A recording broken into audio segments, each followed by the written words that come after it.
Bawat isa, inaanyahan po ang bawat isa na tayo po ay maghanda na.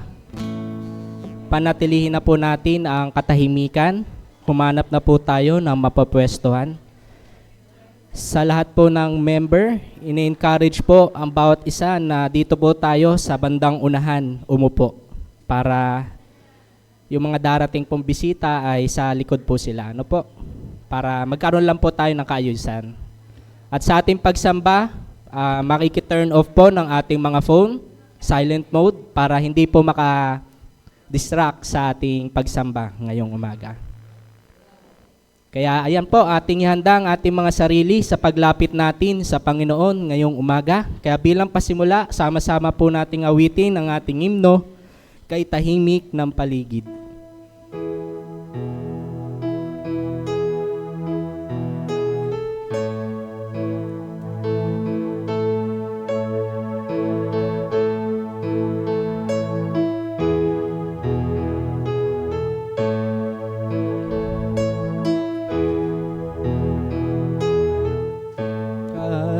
Tahimik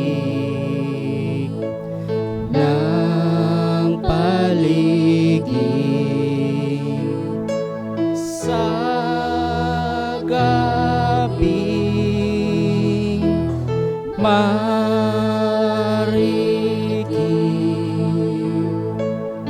ang isang berhen ay nagsilang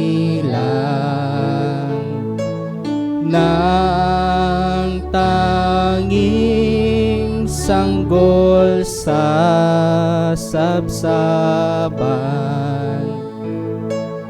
Pag-imlay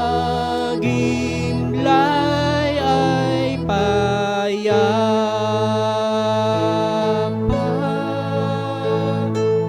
pag-imlay ay payapa.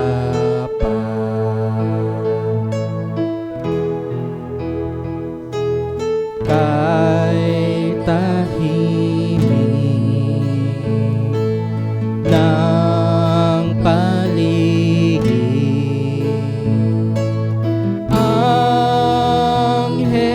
Angheles umawit, ang tanang pangambay na parang sa balitang sakdal ng inang tumatal na ang hari, tumatal na ang hari.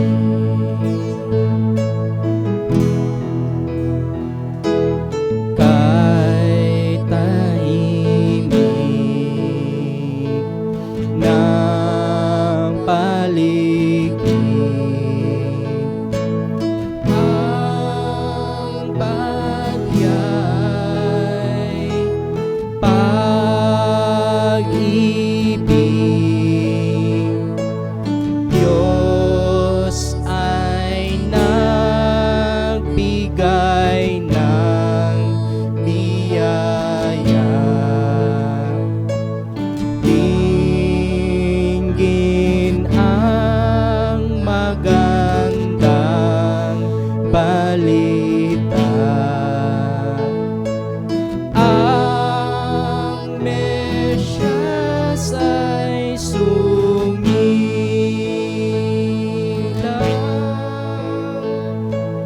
ang Mesyas ay sumilang.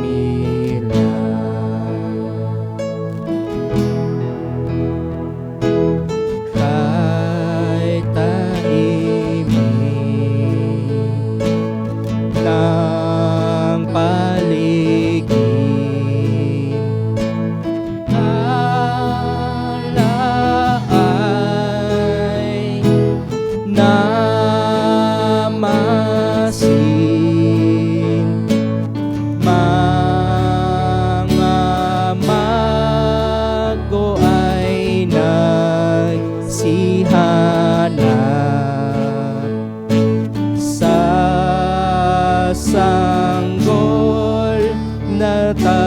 tagapagligtas. Si Kristong manunubos,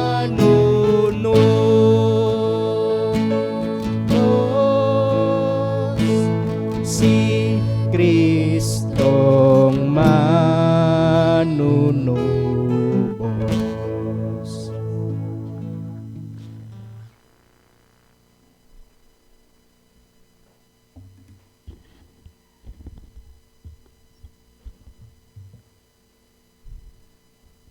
Gandang umaga po sa bawat isa.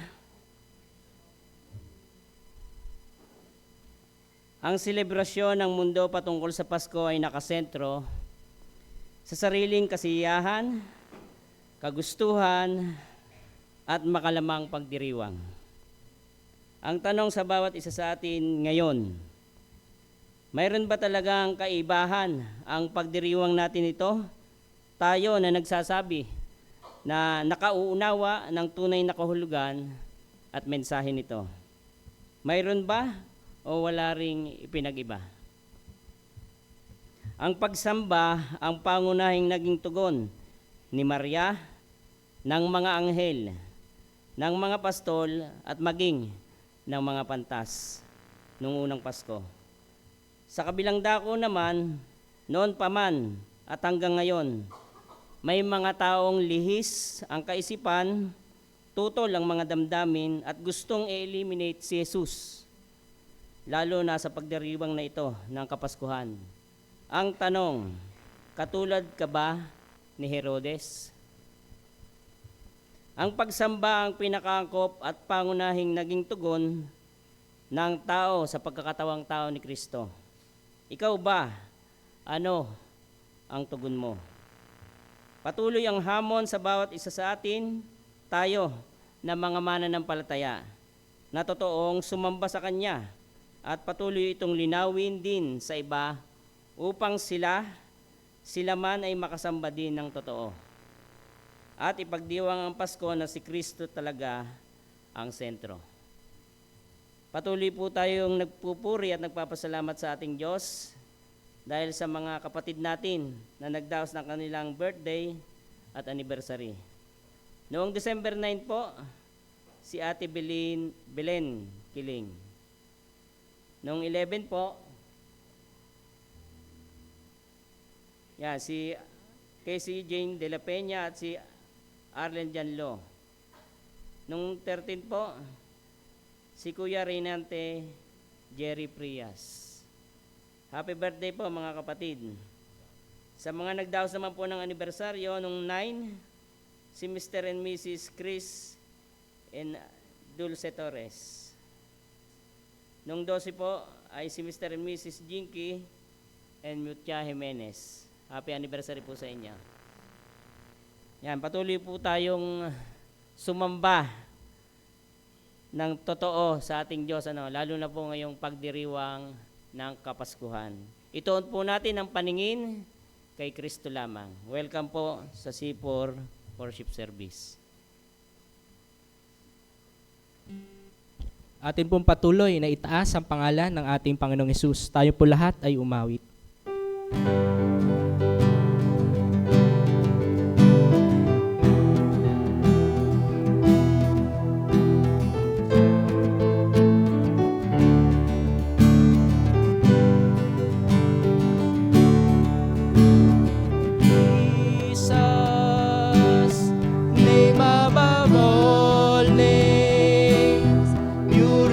Savior, glorious Lord,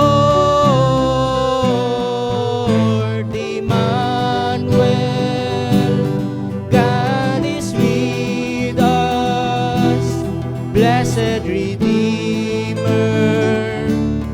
living Word, Jesus, Lord God Almighty, Wonderful Counselor, Light of the world, the Prince of Peace, Hope of glory,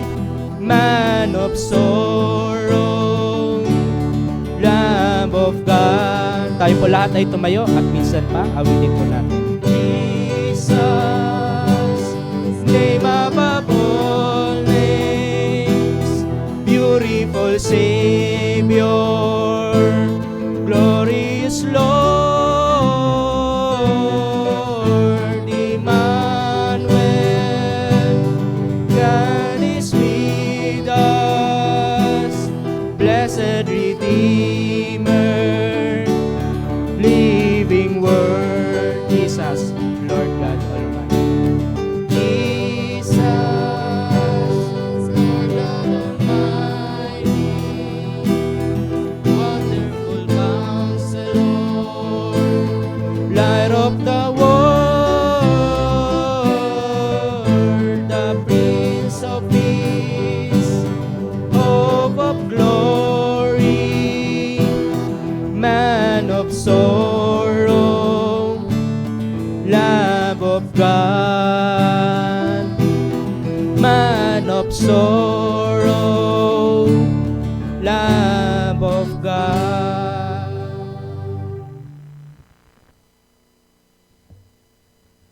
Lumapit kay Yahweh at kayo'y magpuri, mga lingkod sa templo kung gabi.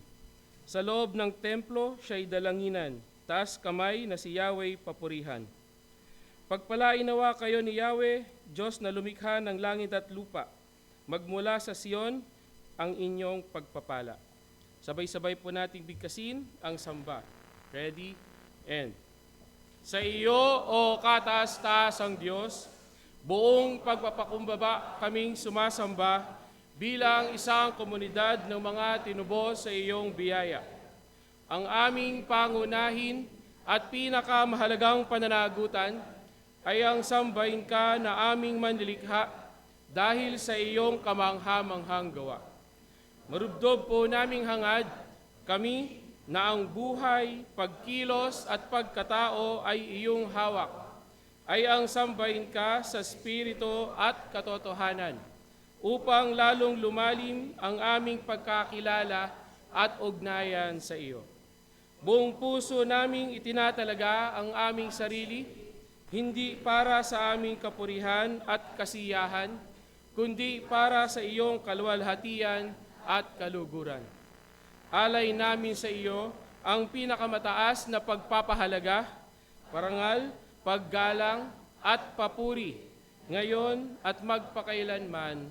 Amen. Tayo po ay manalangin. Ama naming Diyos na makapangyarihan sa lahat, kayo po ang aming Diyos na banal, makapangyarihan, maibigin, at mapagmahal. Tunay nga po, Panginoon, sa umagang ito, kinikilala namin na tanging sa iyo lamang nagmumula ang buhay. Kayo, Panginoon, ang may akda, at kayo ang nakakaalam, Panginoon, ng lahat ng nangyayari sa aming buhay. Kaya, Panginoon, tunay na kayo ang Diyos na dakila. Kayo ang Diyos na hindi nagbabago. Kayo ang Diyos na tapat.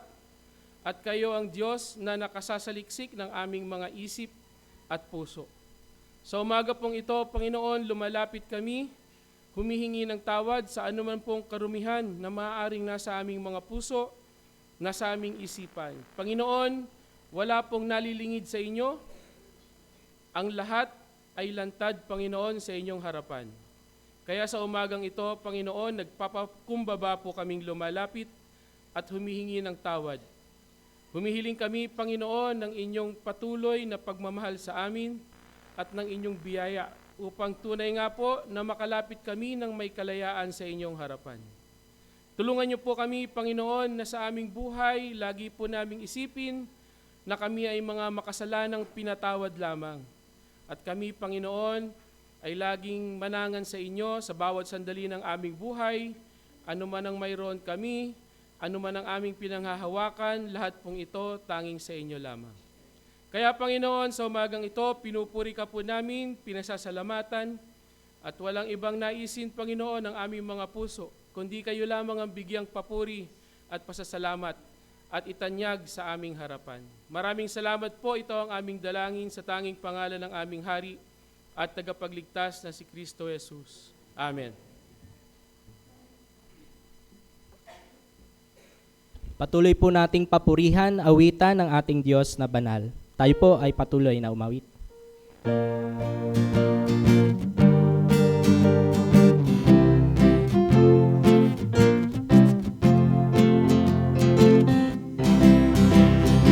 Angheles ay nag-awitan, ang Mesyas ay sumilang.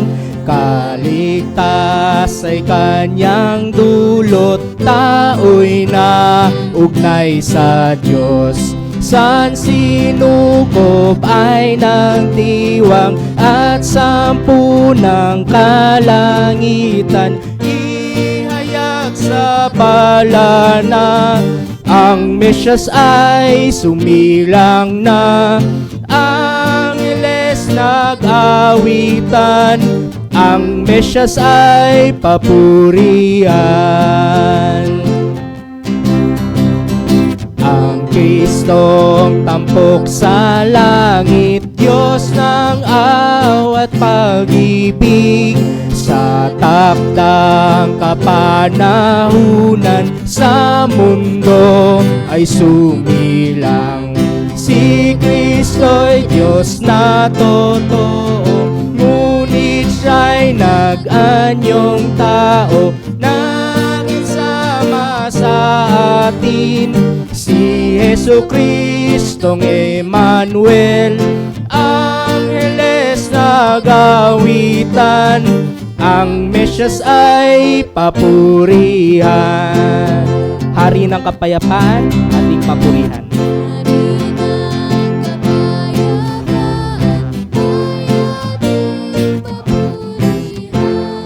Kaliwanagan ay dulot sa buong sansinukob. Langit ay kanyang iniwan at sa atin nakipisan. Sa kanya ang manalig, patawad ay makakamit. Angeles nag-awitan, ang Mesyas ay papurihan. Angeles nag-awitan, ang Mesyas ay papurihan. Si Kristo po ay ating papurihan, tayo po ay patuloy na umawit, itaas sa kanyang dakilang pangalan.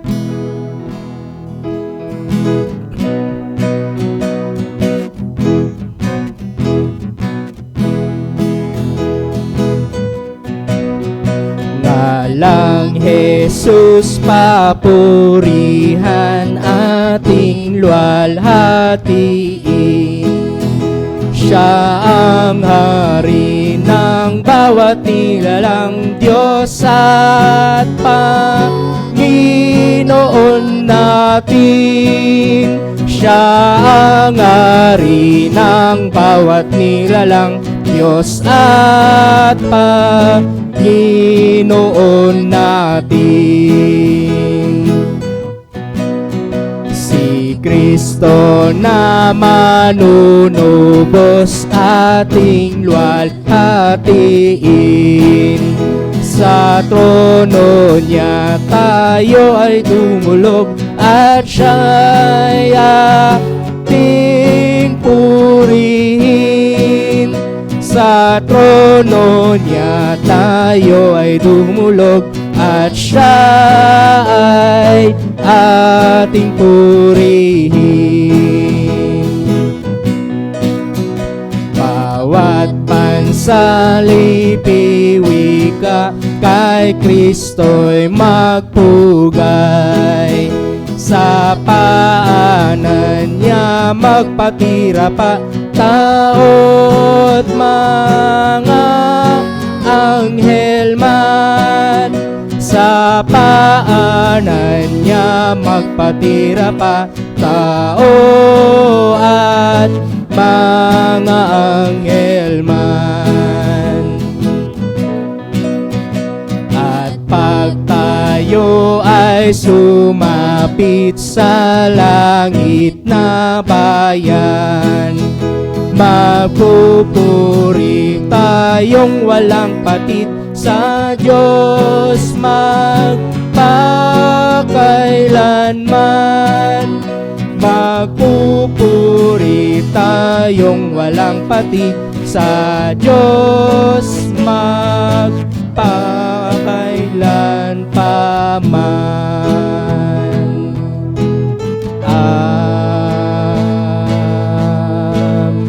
Amen. Sa Diyos po natin ibalik ang pinakamataas na papuri.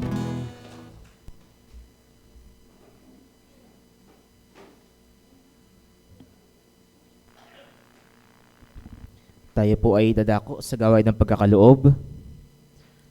Atin pong sabay-sabay nabigkasin, ako'y isang katiwala. Ready, and. Ang lupa ay sa Panginoon at ang lahat ng narito. Ang sanlibutan at silang nagsisitahan dito. Kinikilala ko ang Panginoon na may lalang, may-ari, taga-alalay, at tagapamahala sa buhay. Sa Kanya ako'y nabubuhay, kumikilos at may pagkatao. Ang aking buong pagkatao at ang lahat ng aking tinataglay ay sa Kanya. Ang aking panahon, talento, hanap buhay, mga mahal sa buhay, mga material na tinatangkilik ay mula sa Diyos. Bilang katiwalang Kristiyano, kinikilala ko ang pagiging Panginoon niya sa aking buhay at ako ay magsuslit sa Kanya pagdating ng araw. Ngayon, ako ay naghahandog at nagkakaloob ng buong puso at may kagalakan para sa Kanya. Tayo po muli ay umawit habang iniipon po yung ating mga offering.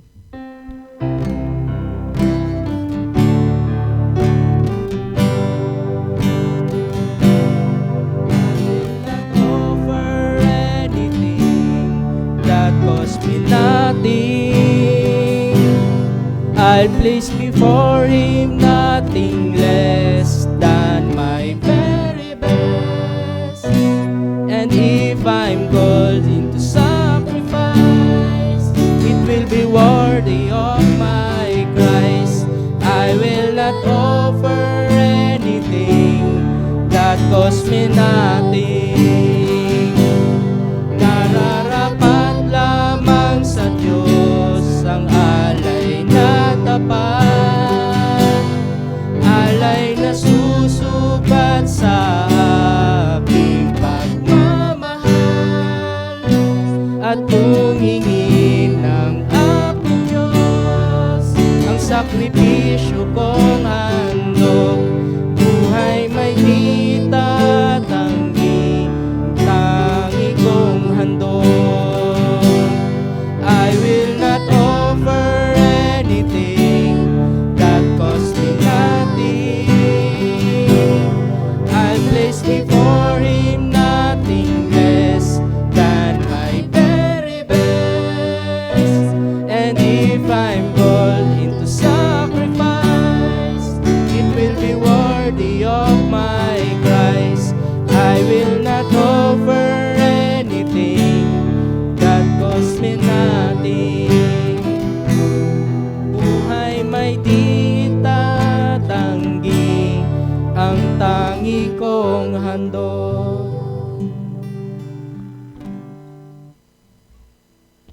Inayayahan po bawat isa na tumayo.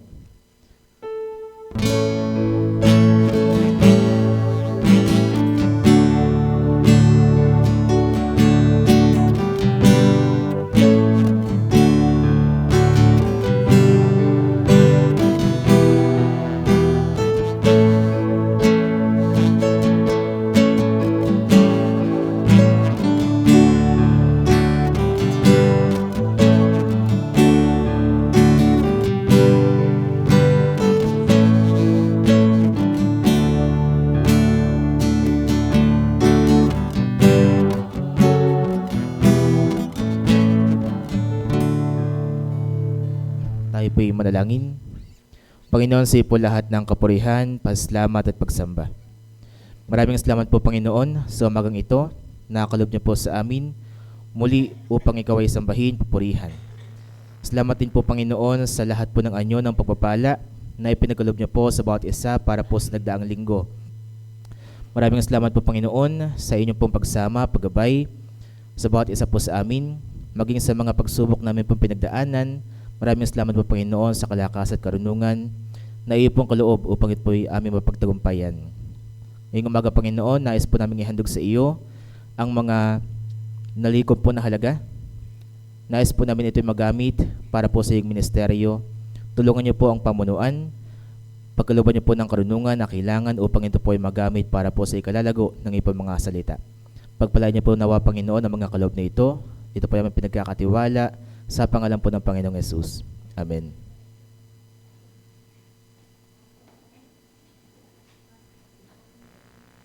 Inaanyahan ko po ang bawat isa na magsitayo at buksan na inyong mga Biblia sa aklat po ng Bagong Tipan, sa aklat po ng Mateo, Kabanatang 2, talatang 1 hanggang 12. Nawa po, may kanya-kanya tayong sipin ng Biblia. Matatapos ng taon ay mahalaga po na meron tayong kanya-kanyang dala. Subaybayan niyo po habang aking binabasa ang pagdalaw ng mga pantas. Si Jesus ay pinanganak sa Bethlehem ng Judea noong kapanahunan ni Herodes. Dumating naman sa Jerusalem ang ilang pantas mula sa silangan at nagtanong-tanong doon, nasaan ang pinanganak na hari ng mga Hudyo? Nakita namin sa silangan ang kanyang tala at naparito kami upang sambahin siya. Nang mabalitaan ito ni Haring Herodes, siya'y naligalig, gayon din ang buong Jerusalem. Kaya tinipon niya ang lahat ng punong serdote at mga eskriba sa Israel at tinanong sa kanila kung saan ipinanganak ang Mesyas. Sa Bethlehem po ng Judea, tugon nila, ganito ang sinulat ng propeta. At ikaw, Bethlehem, sa lupain ng Huda, ay hindi nahuli sa mga pangunahing bayan ng Huda, sapagkat sa iyo lilitaw ang isang pinuno na mamamahala sa aking bayang Israel. Nang mabatid ito, lihim na ipinatawag ni Herodes ang mga pantas at tinanong kung kailan lumitaw ang tala at pinalakad niya sila patungong Bethlehem matapos pagbili na ng ganito. Humayo kayo at inyong hanaping mabuti ang sanggol. Kapag inyong natagpuan, ibalita agad ninyo sa akin upang kung ako may makasamba sa kanya. At lumakad nga ang mga pantas, muli silang pinangunahan ng talang nakita nila sa silangan hanggang sa sumapit ito sa tapat ng kinaroroonan ng bata. Gay na lamang ang galak ng mga pantas na makita ang tala. Pagpasok sa bahay, nakita nila ang bata sa piling ng kanyang inang si Maria. Lumapit sila, nagpatira pa at sinamba ang bata. Binuksan nila ang kanilang mga sidlan at inihandog sa kanya ang dala nilang ginto, kamangyang at mira. Nang sila'y pabalik na, sinabi sa kanila ng Diyos sa pamamagitan ng panaginip, huwag na silang babalik kay Herodes, kaya nag-iba na sila ng daan pauwi. Pagpalain pagkakabasa ng salita natin, Panginoon, makakauna po ang lahat.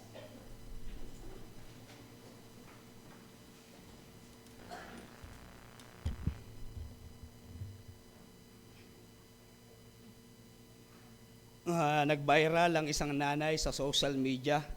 Siguro napanood niyo yun. Patungkol sa Christmas party na ang exchange gift ay halagang 200 pesos. Ano? Talaga namang nakakatuwang panoorin. Galit na galit. Talagang ang taas ng kanyang boses. Galit yung pagkakasabi niya, 200 ang usapan! Talaga namang ang pitch, high pitch. Ito lang ang matatanggap ng anak ko. Ano ba naman kayo? Paskong Pasko. Nagdadaya kayo. Sabi ganun, Sino mo nakapanood sa inyo nun? Relate ba?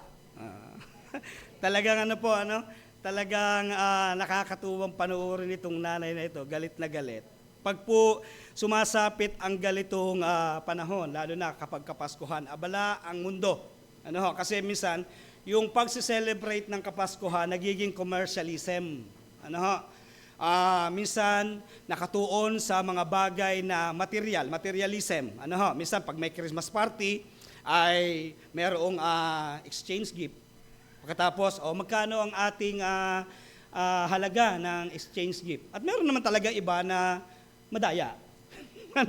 At gusto talaga mapanglamang. pagdating sa mga ganyang exchange gift. So ganito ang selebrasyon ng mundo sa pagdiriwang ng Kapaskuhan at maging ang mga mananampalataya minsan biktima ng ganitong pagsi-celebrate ng Kapaskuhan. Ano ho? At pag tinignan natin yung tunay na pagdiriwang ng Pasko, kasi meron po, natatandaan ko, meron akong message dati na ang pamagat galito. Celebrate Christmas in God's way. Ano ho? Yung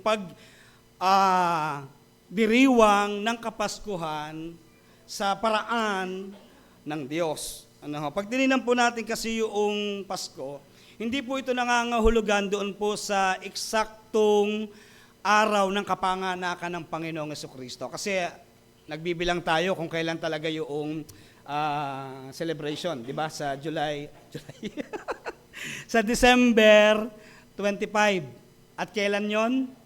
Buti na lang, hindi tumama ng Sunday yon. Ano?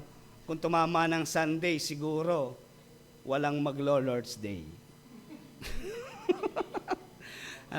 At namamasko. Pero hindi po ito patungkol doon sa eksaktong kapanganakan ng Panginoong Jesucristo. Ano po yung kahalagahan ng Pasko? Ito po ang kahalagahan, yung pong pagiging tao o pagkakatawang tao ng ating Panginoong Jesucristo. So yun po yung kahalagahan ng Pasko. Yun po ay doktrina, na titingnan natin sa katuruan na mula doon po sa pagiging Diyos, yung pong ikalawang persona ng Trinidad ay bumaba upang magkatawang tao. Diyos na nagkatawang tao. Kanina yung ating mga awitan ay pang Caroline. Alam niyo po ba kung sino ang unang nangarolin? Sino ang unang nangarolin? Ang mga anghel. Di ba? Noong pong isang araw, naroon ako sa shop, may naayos ako. Meron 3 mga dalagita na nangangarolin. Tinawag ako ng staff ko, sabi, Kuya, meron nangangarolin dito sa shop. So nung papalapit ako, talaga namang ambibibo nung 3 kababaihang ito. Nung paglapit ko, sabi ko, bakit may Pasko? Bakit kayo nangangarolin? Sabi ko, bakit may Pasko? Ang Pasko po ay pagbibigayan. So gayon yung kanilang sagot. Sabi ko, bakit kayo nangangarolin? Alam nyo ba sa Bible kung sino ang unang nangarolin? Wala silang maisagot. Nung isang araw, mga kabataan sa subdivision, nangarolin din sa amin. Yun din ang tanong ko, bakit may Pasko? Pagkatapos ay hindi rin nila alam kung bakit may Pasko. Ano ang dahilan ng Pasko? Bakit sila nangangarolin? Nangangarolin, pagkatapos sablay pa ang mga boses, hindi ka magbibigay dahil parang niloloko yung pagkanta. Sabi ko sa susunod, pagka kayo mangangarolin, ayusin nyo naman yung pagkanta. Mag-practice kayo. Hindi yung salasalakbat yung boses nyo. So yun po yung ating pag-aaralan ngayong umaga. Ito po ay ang atin po kasing topic ngayong December ay patungkol sa pagsilang ng Panginoong Jesucristo. At mahalaga na alam natin talaga kung ano ang katotohanan ng pagdiriwang natin ng Kapaskuhan. Tayo po muna isang daling manalangin. Kinikilala namin, O Diyos, na sa umagang ito, kayo ay banal, kayo ay makapangyarihan, kayo ang pinagmumulan ng tunay na katotohanan mula sa inyong mga salita. Dalangin namin sa pagkilos ng banal na Espiritu, tulungan niyo kami, Panginoon, na makapag-focus sa pakikinig at tulungan niyo kami, Panginoong, makapagbigay ng kaluwalhatian sa pamamagitan ng aming pong sama-samang pag-aaral ng iyong salita. Dalangin namin, O banal na Espiritu, na gumawa ka sa buhay ng bawat isa sa amin. Ito po ang aking dalangin sa pangalan ng Panginoong Hesus. Amen. May natanggap na po ba kayong text message na kayo ay tatanggap ng 13 month ngayong Kapaskuhan? Sino ka dito yung may mga 13 month? Pakitaas nga ang kamay para malaman namin kung sinong aming lalapitan para kami makapamasko. Kami po, wala kaming 13 month. Pero may natanggap na ba kayong message? At masabi ba, wow, makakatanggap tayo ng 13 months. Paano pag ang natanggap yung message ay wala kayong matatanggap? Paano na ang Pasko? Malulungkot, magmumukmok, o magdadabog tayo? Minsan, nagse-celebrate tayo ng pagdiriwang ng Pasko, nakakalimutan talaga kung sino ang may birthday. Sino ba talaga may birthday pag Pasko? Di ba si Jesus Christ? Pero pag tayo nagse-celebrate ng Kapaskuhan, tayo ang nagpapalitan ng regalo. Tama? Bakit ka mag-expect ng regalo kung hindi mo naman birthday? Maliban na lang birthday mo ng December 25. Wala talagang takas yun. Pero hindi nyo ba nakikita o hindi ba nakikita ng mundo na offended yung may birthday? Kasi minsan, sa pagse-celebrate ng Kapaskuhan, nagpapakasaya tayo, pero yung tunay na dapat nating pinaparangalan at niluluwalhati at pinapupurihan ay nakakalimutan. At marami sa atin ganun, kahit tayo ay mga mananampalataya. Natatandaan ko, nung tayo bata-bata, nababago pala yung nung bata, talaga namang hangin pa lang, pagsapit ng December, wow, ramdam ko na magpapasko. Pero pagkagalito mga edad, hindi na pala. Iba na yung mga prioridad. Pero tingnan natin, ngayong umaga, kasi po yung ating binasa ay malinaw, na ito po ay kaugnay sa pagdiriwang ng Kapaskuhan, yung Mateo chapter 2 verse 1 to 12. Dito po ay makikita natin na ang sabi doon, merong matatalinong tao. Kasi yung ginamit sa iba, pantas. Kanina, mago sa kanta. Pero pag tinignan natin doon, merong matatalinong tao ang naglakbay mula sa malayong silangan. Ano ang dahilan? Upang hanapin sino? Ang Panginoong Diyos. Walang iba kundi ang hari na isinilang na tagapagligtas. So mula sa malayong silangan, sila'y naglakbay, dumating sila saan? Sa Jerusalem. Kasi base sa kanilang pag-aaral, yung kanilang tala na nakita doon sa kalangitan ay kakaibang tala. At sa kanilang pag-aaral, meron itong itinuturo itong talang ito. Ang kagandahan lamang dito sa mga magong ito o sa mga pantas na ito, guided sila doon sa truth, hindi doon sa kung ano-anong opinyon ng mundo. Na itong talang ito ay merong inire-represent na merong haring isinilang na kinakailangang hanapin at sambahin. Kaya malayo ang kanilang pinanggalingan mula sa malayong silangan. Hindi ito yung tatlong hari. Pagkukorek po, kasi minsan tatlong hari yung atin pong thinking doon. Pag binasa natin ang Bible, wala namang hari. Tatlo. Bakit tatlo? Hindi naman tatlo yon. Kasi pag tinignan natin, sabi doon, caravan marami.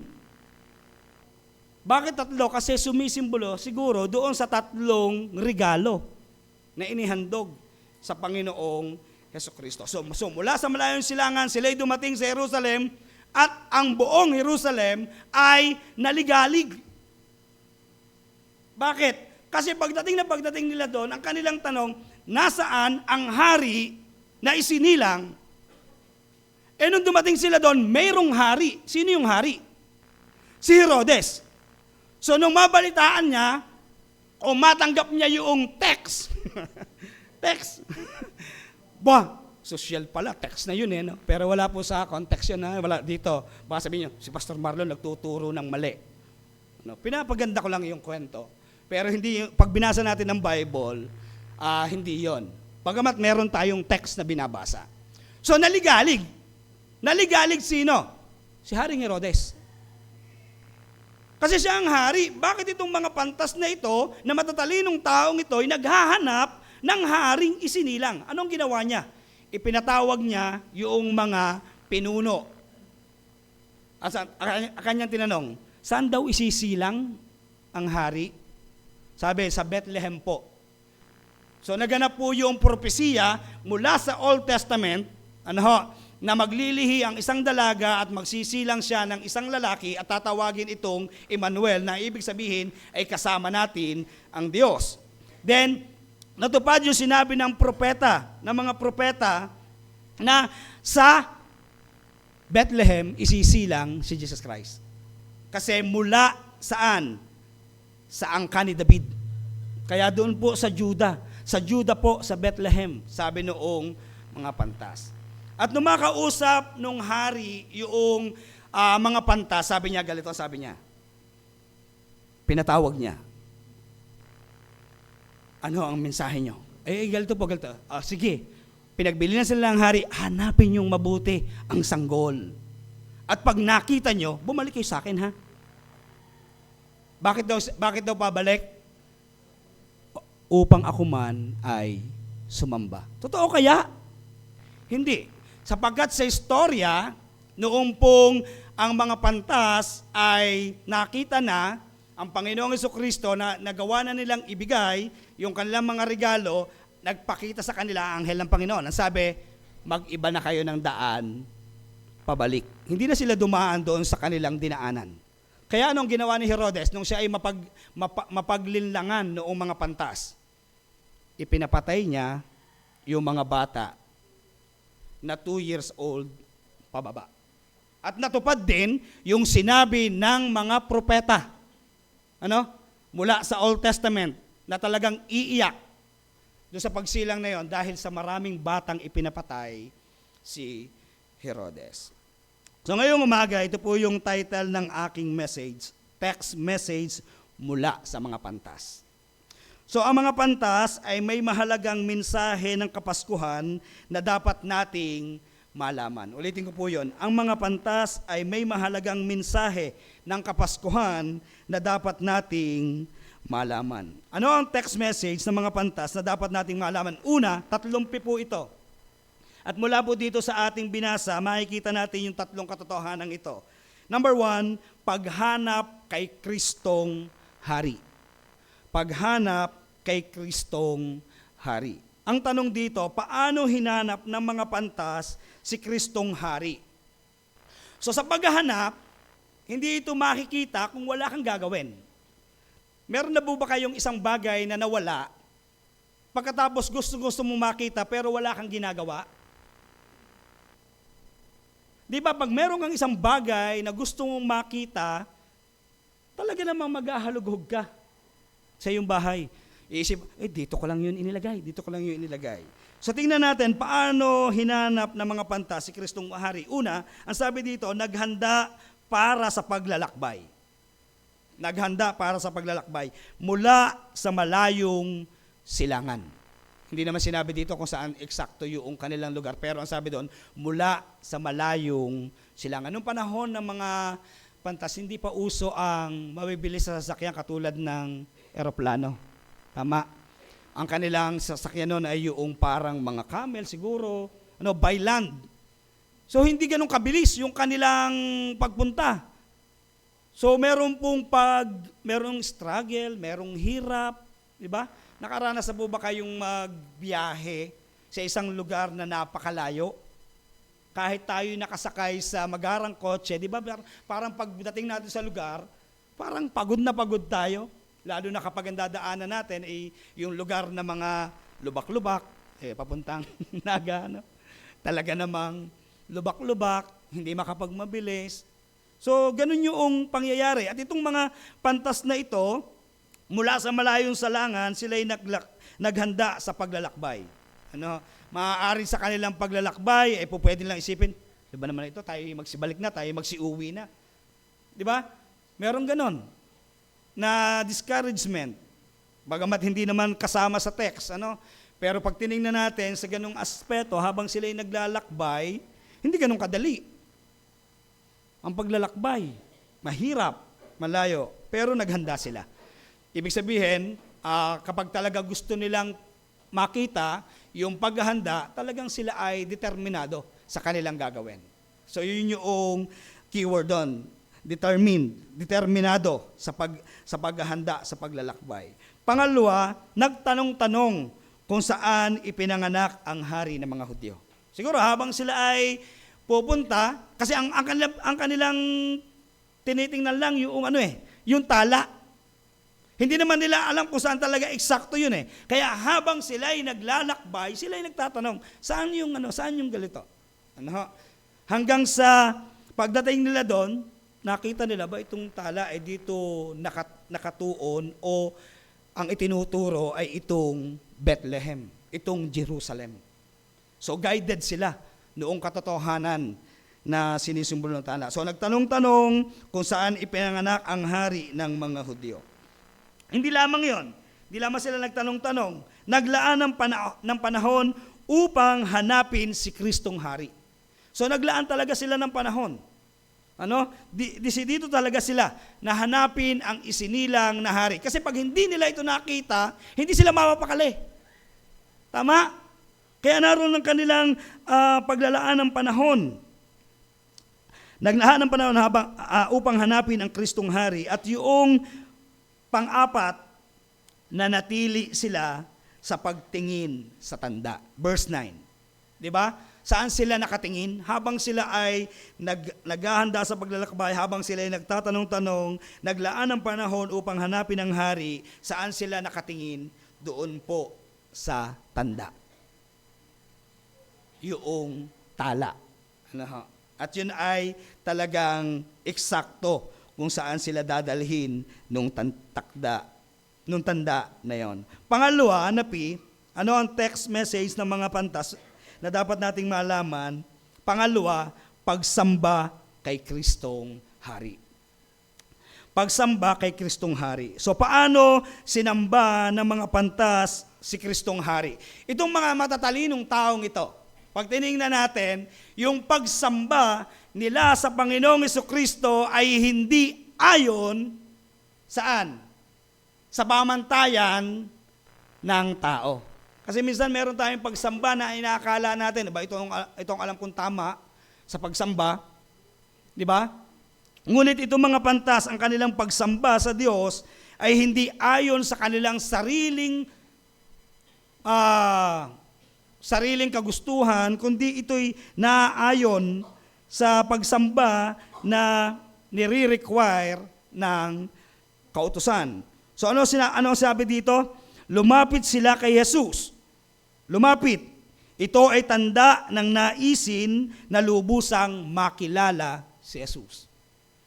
Nung makita nila yung tanda, alam nilang ito ay sumisimbolo sa ipinanganak na hari ng mga Hudyo.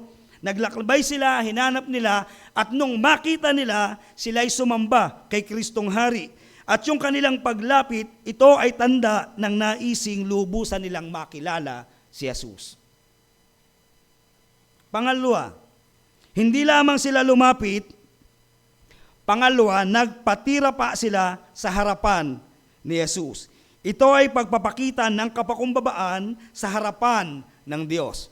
By the way, sino yung kanilang niluhuran? Sanggol. Bata. Sila, ano sila? Ano sabi ng Bible? Matatalino. Sinong matalino ang luluhod sa isang bata? Di ba minsan, yung matatalino, sabihin, bago-bago ka pa lamang sa pananampalataya. Mantalang ako, ang tagal ko na, marami na akong alam. Di ba? May mga ganyan tayong thinking. Bata ka pa lang, papasimula ka pa lang sa ministeryo, ako matagal na. Di ba? Pero pag tinignan natin itong mga pantas na ito, handa silang sumamba, handa silang magpatira pa sa Panginoong Jesucristo. At sambahin ang Panginoong Jesucristo. Yung pagpapatira pa, ito po'y talagang ginagawa saan? Nung panahon na yon, pagpibigay-pugay sa isang hari. At yung pagsamba at pagpatira pa ng mga pantas na ito, hindi basta pagluhod. Pag sa Bible po, tinignan natin yung pagpapatira pa, ito po'y pagyukod na yung mukha sayad sa lupa. Na ito po'y nagpapakita talaga ng pagbibigay galang, pagbibigay respeto, at pagbibigay ng pinakamataas na pagsamba sa isang hari. Sapagkat yun po talaga ang requirement ng pagsamba.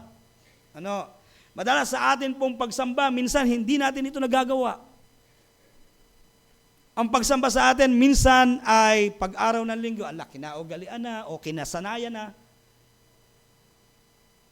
Basta ako'y nakapag-attendance, okay na yon. Diba? Pero ang pagsamba, ito po'y pagbibigay pugay sa Diyos. Ito'y pagbibigay pugay sa Panginoong Jesucristo na siyang pinakasentro ng pagdiriwang ng Kapaskuhan.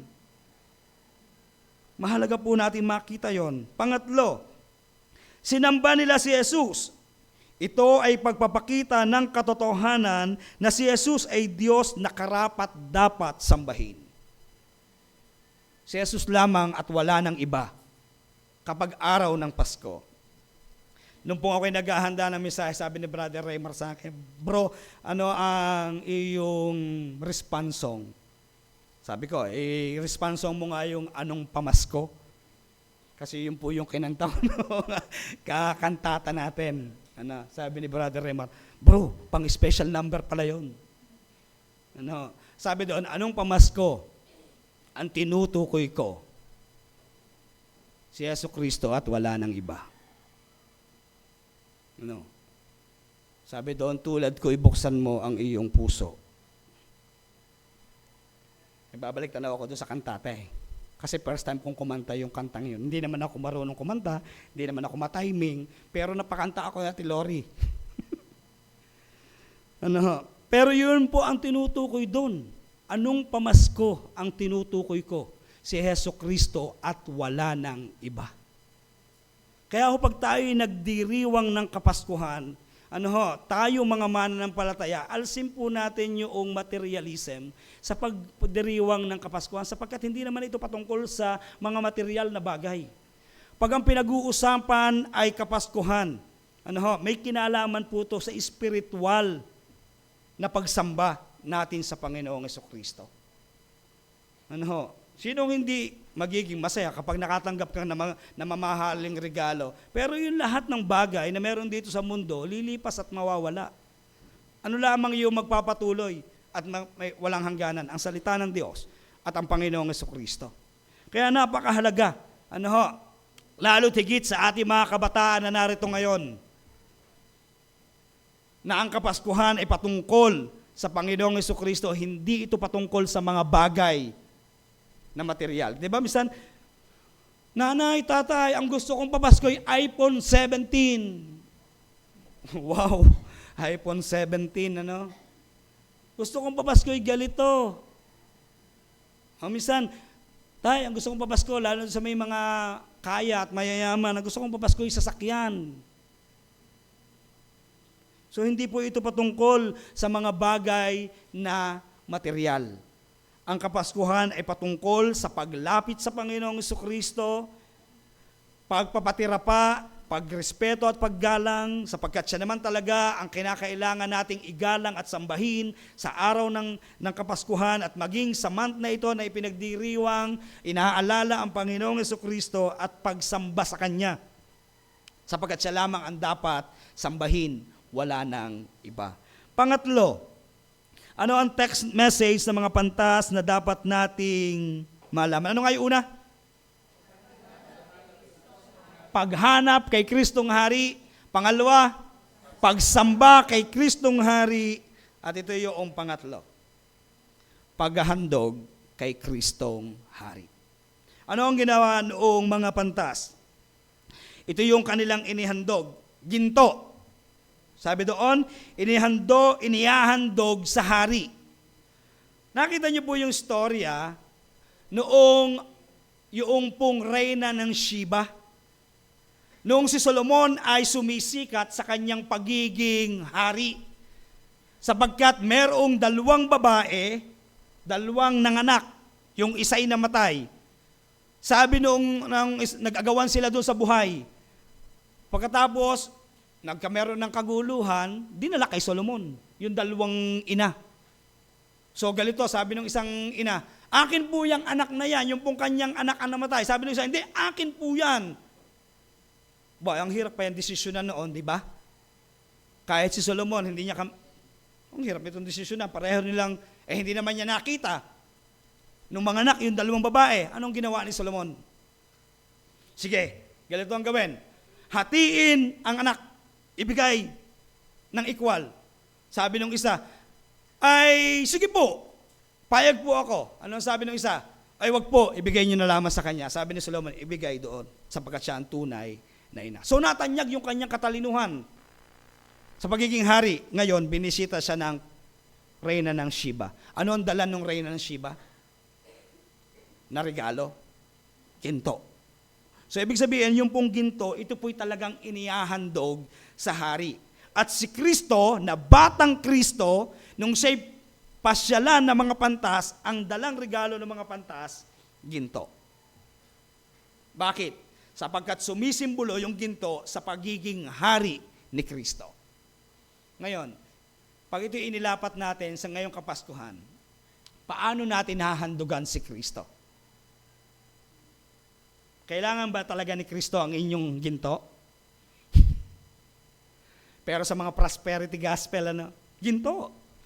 O magsimula na tayo maghubad ng ating mga relo at ilagay natin sa o buksan ang inyong mga pera at ipanalangin. Pagpapalain kayo ng Panginoon pag nagbigay kayo ng malaki. Di ba? Ganun yun. Pero sa atin, hindi natin itinuturo yun. Pero ano ang hinahangad? Yung higit pa kaysa ginto na pagsamba natin kay Kristo. Yung ating pong buhay, una sa lahat, kaya ba talaga natin itong ihandog kay Kristo? Kasi si Kristo ang una naghandog sa atin. At in return, kinakailangan din naman nating ihandog yung ating buhay na higit pa kaysa ginto. Amen? Pangalawa, kamanyang. Sabi po na marami, inihahandog sa nagtataglay ng pinakamataas na katangian. So yun pong gold and yung pong, ano ba ang English doon sa kamanyang? Ginto, kamanyan, ito po ay inihahandog sa nagtataglay ng pinakamataas na katangian. At yung sanggol na nasa kanilang harapan, yung bata na nasa kanilang harapan, base sa kanilang pag-aaral ay hari ng mga hari. Kinakailangang handugan ito noong pong pinakamataas na pagpapahalaga. Na may pinakamataas na katangian. At alam naman natin, ang Panginoong Jesucristo, hindi siya less na God. Tama po ba? Kasi meron pong mga tagapagturo at nagtuturo ng Trinity, pero yung pong pagiging Diyos ni Kristo ay mas mababa sa pagiging Diyos ng Diyos Ama. Di lalo na mababa yung pangatlo na persona. Hindi ganon. Taglay ni Kristo ang pinakamataas na katangian. Pag tinignan natin po yung Hebreo, di ba? Siya ang sinag, ang pinakasinag. Siya yung pag nakita natin ang pagiging Diyos ni Kristo, makikita natin yung pagiging Diyos ng Diyos Ama. So kamanyang, inihahandog sa nagtataglay ng pinakamataas na katangian. At yung pangatlo, mira. Kasama doon po sa handog. Ginagamit sa paglalagay sa katawan ng namatay. Biruin niyo yun, hinandugan ng ginto, hinandugan ng kamanyang, kasama yung mira.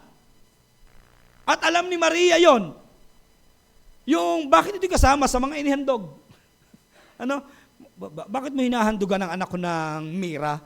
Mamamatay na ba siya? Pero siyempre sa propesya, alam naman natin na yung pong Kapaskuhan, ang mensahe ng Pasko, hindi lamang natatapos sa pagsilang ng Panginoong Hesukristo, kundi kasama yung pagkamatay at muling pagkabuhay ng Panginoong Hesukristo. Diba? Taon-taon, dati nung tayo ay mga wala pa sa tunay na pananampalataya, ang Panginoong Hesukristo taon-taon, baby. Kaya nga merong Ninyo Jesus. Pagkatapos, taon-taon din, ang Panginoong Hesukristo namamatay. Pag yung pong mahal na araw, patay ang Diyos, pwede tayong gumawa ng anumang kasalanan, hindi tayo kita. Katapos, merong Pasko ng pagkabuhay, na sineselebrate tayo at inaalala natin. So, ginagamit sa paglalagay sa katawan na namatay. So, ito po yung tatlong katotohanan na mensahe ng mga pantas ngayong Kapaskuhan sa bawat isa sa atin. Paghanap kay Kristong Hari, pagsamba kay Kristong Hari, at yung pangatlo, paghahandog kay Kristong Hari. Ngayon, ano ang itinuturo sa atin ng mga pantas? Doon sa 3 puntos na yon, mahalaga yon, alam natin. Pero paano natin ito practical na may apply sa ating mga buhay? Una, pag hinanap mo totoong Kristo ng Pasko, siya ay papasok at mananahan sa puso mo. Ulitin ko, pag hinanap mo ang totoong Kristo ng Pasko, siya ay papasok at mananahan sa puso mo. Kaya sana ngayong Kapaskuhan, hanapin natin ang totoong sentro ng Pasko. Si Kristo. Mag-focus tayo. Di ba minsan, pag po tayo hindi focus sa pagse-celebrate ng Kapaskuhan, ma-out of focus tayo. Di ba? Focus ka kay Kristo. Pag focus ka kay Kristo, kahit anong mangyari, hindi nakasentro ang pagse-celebrate mo ng Pasko sa mga bagay na material. Si Kristo lang, sapat na. Amen? Para hindi kayo kumbisido doon. Si Kristo lang, sapat na. Ano? Amen. Next, hangarin nating lubusang makilala si Jesus sa pamamagitan ng pagpapakumbaba. Kilanlin nating wala tayong magagawa kung sa sarili natin tayo magtitiwala. Magulat mga kapatid, ito'y isang katotohanan. Na tayo bilang mga mananampalataya, minsan, sa halip na lumaki ang ating puso sa pag-ibig kay Kristo, minsan ang lumalaki ito. Lalo na kapag tayo'y ang dami na nating nalalaman na katotohanan ng salita ng Diyos, yumayabang. Minsan, pastor, alam ko na yung message, alam ko na yung paalala ng salita ng Diyos. Di ba? Minsan, doon nagsisimula yung kawalan ng kapakumbabaan. Dahil sa sobrang dami ng nalalaman, nagiging mayabang na sa harapan ng Diyos at nagiging mayabang sa harapan ng tao. Ayaw na magpatuwid, ayaw nang tumanggap ng mga katotohanan mula sa salita ng Diyos at yung sarili niyang kaalaman ang iginigiit. Sabi dito, hangarin nating lubusang makilala si Jesus sa pamamagitan ng pagpapakumbaba, kilalin nating wala tayong magagawa kung sa sarili natin tayo magtitiwala. Pangatlo, ihandog natin kay Jesus ang ating buhay ngayong Pasko. Ang mga pantas ay naghandog ng ginto, kamanyang at mira. Ang inaasahang handog ni Jesus sa atin ay ang ating buhay na higit pa sa ginto, kamanyang at mira. Roma 12:1 and 2. Anong sabi ni Pablo doon sa mga mananampalataya sa Roma? Ako'y namamanhik sa inyo. Ialay ninyo ang inyong sarili bilang handog na buhay, banal at kalugod-lugod sa Kanya. Magbago na kayo at mag-iba ng isip upang mabatid nyo kung ano ang kalooban ng Diyos, sapagkat ito ang karapat-dapat nyong pagsamba. So ngayong Kapaskuhan, tayo po ay umaalala sa kapanganakan ng Panginoong Jesucristo, at ito po'y hindi lamang basta pag-alaala, ito po'y pagsamba. At yung pong ating pagsamba, hindi po ito yung lingguhang gawain, bagamat napakahalaga po nung ating Lord's Day, na linggo-linggo tayo sumasamba dito, pero sa ating pagsamba, naway sinisikap natin na yung ating mga buhay ay nagiging katanggap-tanggap sa ating Panginoong Jesucristo. Hindi natin kaya yon, ngunit sa biyaya ng Diyos at sa tulong ng banal na Espiritu na nananatili at tawag dito tatak ng mga Kristiyano, makakaya natin yon sa biyaya at patnubay ng banal na Espiritu. Ngunit sa ating sariling lakas, hindi natin kaya. Sapagkat likas tayong mahihina. Kahit pa sabihin mong ikaw ay mananampalataya na, hindi ka superman o superhero. Tayo'y merong mga kahinaan. Pero kung tayo'y lubusang nagtitiwala sa gabay at patnubay ng banal na Espiritu, work out your salvation. Ano ibig sabihin nun? Kaya ba nating iligtas yung ating mga sarili? No. Meron na tayong kaligtasan na ipinagkaloob sa atin ng Diyos. Work out your salvation. Ibig sabihin, ipamuhay natin yung kaligtasan na ipinagkaloob sa atin. Pangatlo, pang-apat, 1, 2, 3, 4. Ito, maganda. Kapag nasumpungan natin si Jesus bilang Panginoon at tagapagligtas, ang buhay natin ay dapat makakitaan ng pagbabago. Tingnan natin yung ginawa ng mga pantas. Naglakbay sila mula sa malayong silangan at pagdating nila doon sa Jerusalem, sabi nila nasaan ang hari na isinilang at noong sila po ay patnubayan ng banal, ng tala at nakita nila ng malapitan ang Panginoong Hesukristo, at naroon ang kanilang pagrespeto at paggalang, paghandog, pagsamba after na ma-encounter nila ang Panginoong Hesukristo. Ano sabi doon? At nag-iba na sila ng daan pauwi. Ano po yung ipinapakita doon? Ako po'y naniniwala na kung tayo po'y magkakaroon ng personal encounter with Christ, meron pong transformation. May pagbabago. Hindi po pwedeng wala. Pag sinasabi natin na enkwentro natin ang Panginoong Hesukristo, merong inner change. At pagkatapos ng inner change, merong outward change. Kaya marami minsan ang sabing, Kristiyano na ako, mananampalataya na ako. Minsan, Kristiyano lang sa labi, hindi sa puso. Kasi ang sabi doon, at nag-iba na sila ng daan pauwi. Ikaw, sinasabi mong ikay mananampalataya, nakikilala mo si Kristo, nag-iba ka na ba ng daan? O nananatili ka pa rin doon sa daan na iyong dinadaanan? Di ba si Apostol Pablo, kasi paborito ko talaga yung kanyang daang Damasco. Kung si Apostol Pablo may daang Damasco, ako may daang Antipolo. Kayo, anong daan meron kayo? Ibig sabihin doon, hindi yung Antipolo, hindi Damasco, kung saan nyo na-enkwentro ng totoong enkwentro ang Panginoong Hesukristo. At yun po yung turning point ng buhay mo.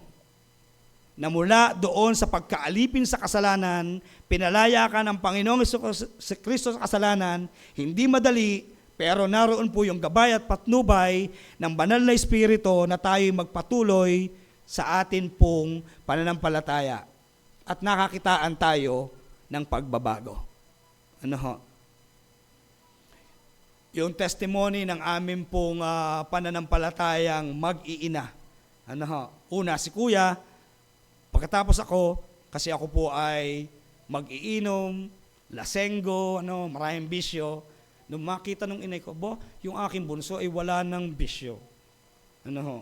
Ay nanay ko, sa Katoliko, pero nakita niyang merong pagbabago.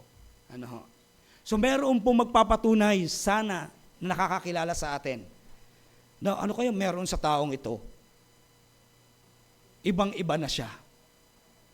Mula noong born again. Hindi yung, born again. Wala namang makitang pagbabago. Siya pa nga nangunguna sa mga ganito, ganyan. So napakahalaga po noong daan. Na kung pag na-enkwentro mo na si Kristo, merong ibang daan na lalakaran na tayo. Mga kapatid, ito ang diwa ng Kapaskuhan. Sana masentro ang ating pagdiriwang sa nag-iisang Kristong Panginoon. Purihin po ang Diyos. Salamat po, Pastor Marlon, sa mensahe ng Panginoon. Tayong lahat po ay tumayo at tayo po ay sama-samang umawit ng ating response song.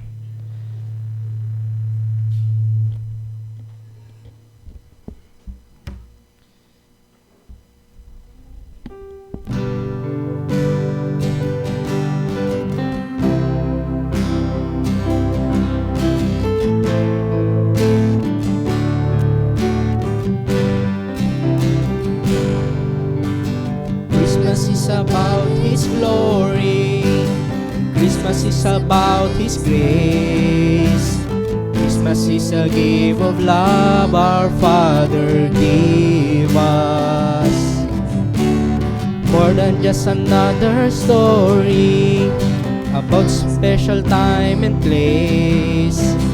Christmas is a time to live a song of praise.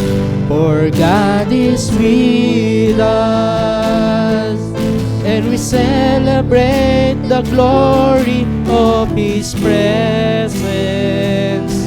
Christ has come to fill our hearts with love. He came to save us. King of kings and Lord of lords, His name is Jesus. God with us, Emmanuel has come. For God is with us, and we celebrate the glory of His presence. Christ has come to fill our hearts with love. He came to save us. King of kings and Lord of lords, His name is Jesus. God with us, Emmanuel has come. God with us, Emmanuel has come. Pinupuri namin kayo, aming Diyos, sa katotohanan ng iyong mga salita.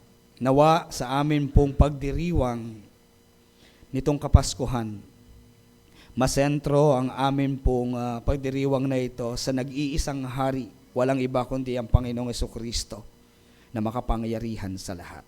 Maraming salamat po, o Banal na Espiritu.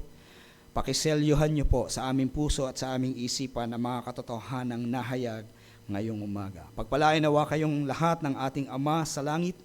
Ilingap nawa ng Diyos ang kanyang maamong mukha sa inyo at kayo'y papagtagumpayin sa iisang Diyos na sa atin ay umibig, sa Panginoong Jesucristo na nag-alay ng kanyang buhay para sa ating kaligtasan, sa Banal na Espiritu na sa atin ay pumapatnubay, umaaliw, gumagabay, sumakanya ang kaluwalhatian mula ngayon at magpakailanman. Amen.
Magandang umaga po muli sa bawat isa. Para po sa ating mga important announcement, nagpapatuloy po ang ating one-on-one mentoring. Kaya meron din po tayong kababaihan at kalalakihan Thanksgiving.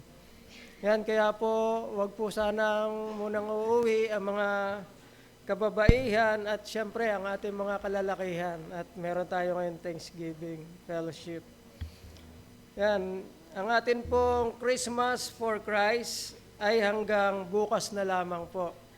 Kaya nawa, makibahagi po tayo dito ating ipagkaloob ng ating nais ipagkaloob. At sa December 21, ang ating pong Thanksgiving Fellowship. Yan, after Lord's Table. At meron po tayong food to share. Wait na lang po at sa ipapadalang list next week. Sa mga nagnanais magbigay ng items para sa raffle, cash, makipag-ugnayan na lang po sa ating mga staff. Yan, at meron din po tayong Christmas service, syempre sa December 25.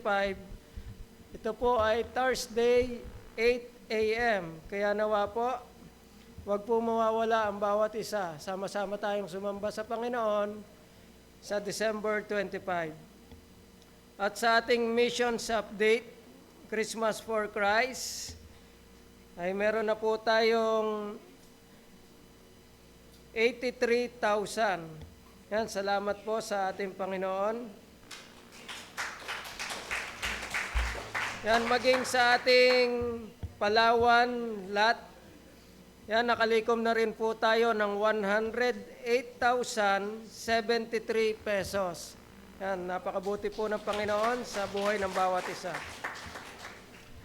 Maging yung Couples Fellowship sa December 28 naman po. Yan, kung mamaya ay kababaihan at kalalakihan, meron naman po tayong Couples Fellowship sa 28. Kaya ang mga mag-asawahan po ay tiyakin nakasama ang inyong kabiyak sa pagdako dito. Meron din po tayong Rohi Lamb and Youth overnight sa December 28 to 29. Yan, 100 pesos po ang registration fee for Rohi and guardian na kasama. We appreciate na willing mag-sponsor sa gawain. Yan, sa December 28, Sunday, ay dala na dapat ang mga gagamitin for overnight dahil hindi na uuwi. Yan. Kaya kung may nais din po mag-sponsor sa gawain ito, yan, willing na willing po kaming tanggapin po ito. Yan, panoorin din po natin yung maikling video ng mga naging gawain sa Naga. Yan, mamaya po ipepresent po. Yan, at mga bisita naman po, si Marleya. Yan, kasama po sila ni na Kuya Jonathan at Ate Maribaysa. Maging si Baby Madison, yung pong baby ni na Raven.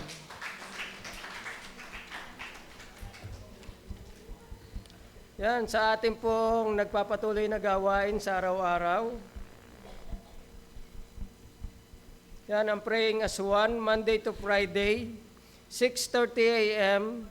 At tuwing Sabado naman po, 6 a.m. Yan, meron din po tayong pagsabado na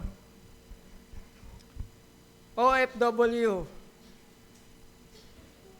na pananalangin din po. Yan, willing din po kami na invite, lalo na yung may mga mahal sa buhay na OFW. Yan, ito naman po ay ginaganap tuwing alas 8 ng umaga.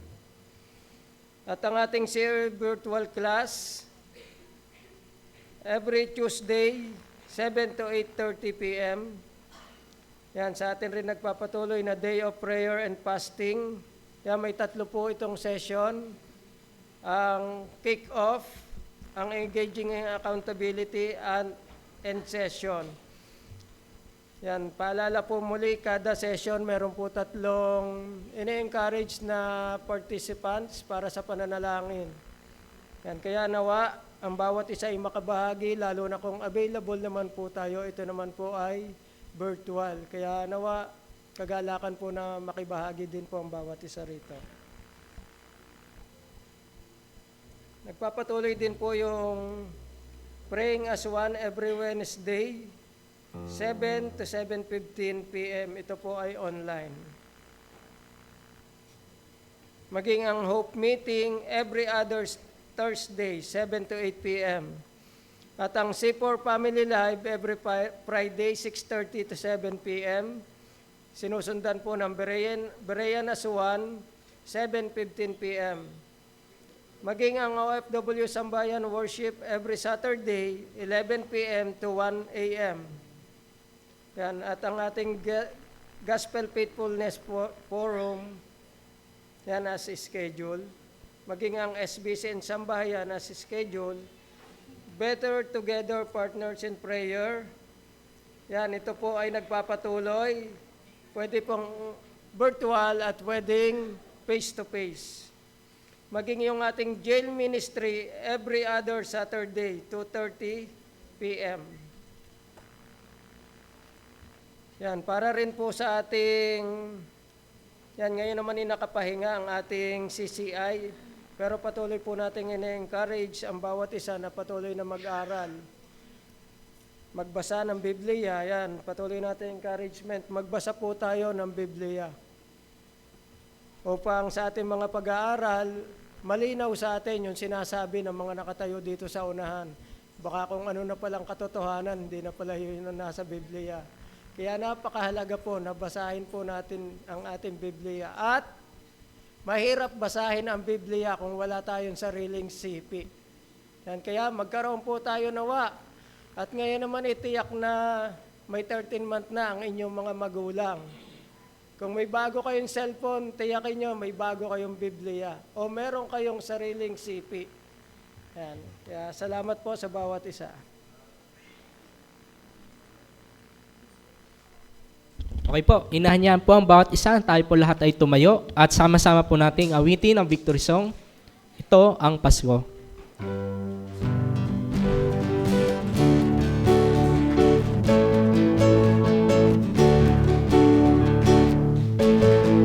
May awit buhat sa kaitaasan, may awit ng king kabanalan. Siyang inaawit ang sangkatauhan, ang paksay kay Jesus na pagsilang. Pag-asa ng bawat makasalanan, ang badyay kaligtas at tagumpay. Ang lahat ng tao ay nagdiriwang, ang tagapagligtas ay dumatal. Nag-isilang ang Mesyas na dakila, nagbunyi halos ang sangnilika. Si Jesus na hari nagpakababa, lang sa sabsabang aba. Diyos ang ulit at biyaya, kay Jesus na hayag ng sagana. Buhat sa langit na naog sa lupa, alay ay kaligtasan sa madla. Di mapapantayan ng kahit sino,